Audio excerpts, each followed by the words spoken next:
Kenneth Frampton he is my grandpa. We lost him nearly a year ago, April the 21st, and he was a very, very important person in my life. He was fabulous.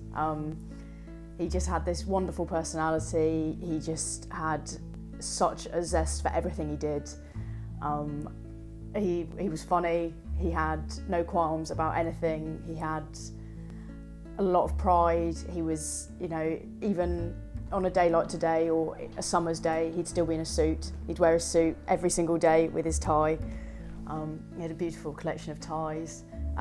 Just everything about him was he just sort of shone grace and elegance, and he had a wicked sense of humour as well. Dad and Grandpa were really close, and they got banned from going gadget shopping after they went shopping for a TV, and Dad was going to buy a 32-inch and they came back with basically the Odeon, and apparently Grandpa had encouraged this purchase, and Mother was not best pleased because took up the family room, but so they were really close, and I remember Dad phoned me when they moved him here, and the difference in his voice, he'd been obviously sort of stressed and sort of upset and all that kind of stuff, and he phoned me and he was just like, "This place is wonderful." He was like, "It's so peaceful, Kate," and he was going on about the moat around the outside of the hospice, and how lovely everybody was and how much more peaceful Grandpa was. It gave Grandpa and our family what we needed at the time, which is obviously the most important thing.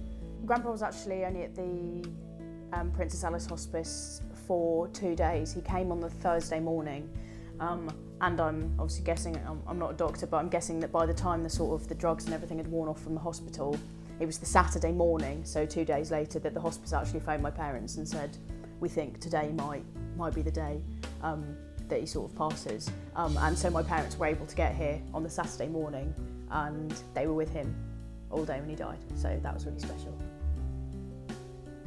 I remember when Dad phoned, I think it was the Friday, so he was still here on the Friday, and he'd said, we were in the room, and he'd stopped because he'd been pulling off his blankets and things in the hospital, obviously really agitated, and they'd said, and Dad said to us, said, "Oh yeah, his mum was in the room talking to him, and he rolled over and gave this apparently beautiful smile, and then sort of rolled back over and went to sleep." I'm running the London Marathon in memory of my wonderful grandpa, and I thought, if I'm going to run the marathon, I want to do it for something that means a lot to me, and this is where my parents were able to say goodbye, and it's where he was peaceful, and the hospice here gives you the opportunity to understand whatever disease it might be, and to have the support that your family needs, whether it be being able to sleep in the room with someone overnight,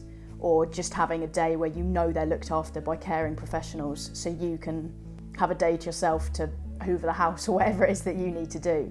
I always wanted to do something that was important to me, and I think that the end-of-life care that gets given, or not necessarily end-of-life, all the other care that the hospice does, whether be it physio, be it day, be it respite, be it anything like that, I think that sort of work goes so under the carpet, and people don't realise how much hard work that is, and what kind of services the place offers. And obviously without the support of patrons and donations, the hospice can't continue to provide that, and that would be terrible.